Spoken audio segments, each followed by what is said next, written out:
بسم اللہ الرحمن الرحیم۔ سورہ فاتحہ کے فضائل۔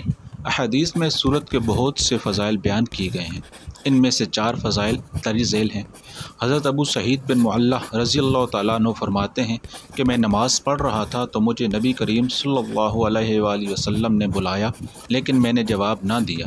جب نماز سے فارغ ہو کر بارگاہ رسالت صلی اللہ علیہ وآلہ وسلم میں حاضر ہوا تو میں نے عرض کی، یا رسول اللہ صلی اللہ علیہ وآلہ وسلم، میں نماز پڑھ رہا تھا۔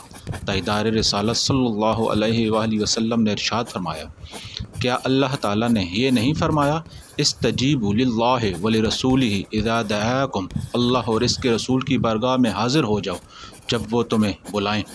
پھر ارشاد فرمایا، کیا میں تمہیں تمہارے مسجد سے نکلنے سے پہلے قرآن کریم کی سب سے عظیم صورت نہ سکھاؤں؟ پھر آپ صلی اللہ علیہ وآلہ وسلم نے میرا ہاتھ پکڑ لیا۔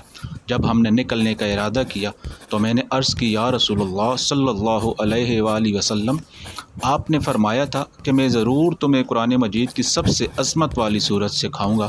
ارشاد فرمایا، وہ صورت الحمدللہ رب العالمین ہے، یہی سب ہے مسانی ہے اور قرآن عظیم ہے جو مجھے عطا فرمائی گئی۔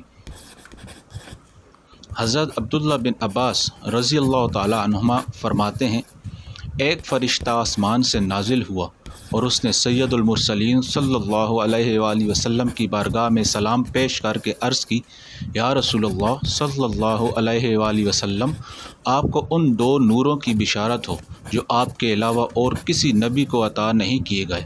وہ 2 نور یہ ہیں، سورہ فاتحہ اور سورہ بقرہ کی آخری آیتیں۔ حضرت ابی بن کعب رضی اللہ تعالیٰ عنہما سے روایت ہے، حضور پر نور صلی اللہ علیہ وآلہ وسلم نے ارشاد فرمایا، اللہ تعالیٰ نے تورات اور انجیل میں ام القرآن کی مثل کوئی صورت نازل نہیں فرمائی۔ حضرت عبد الملک بن عمیر رضی اللہ تعالیٰ عنہ سے روایت ہے، نبی کریم صلی اللہ تعالیٰ علیہ وآلہ وسلم نے ارشاد فرمایا، سورہ فاتحہ ہر مرض کے لیے شفا ہے۔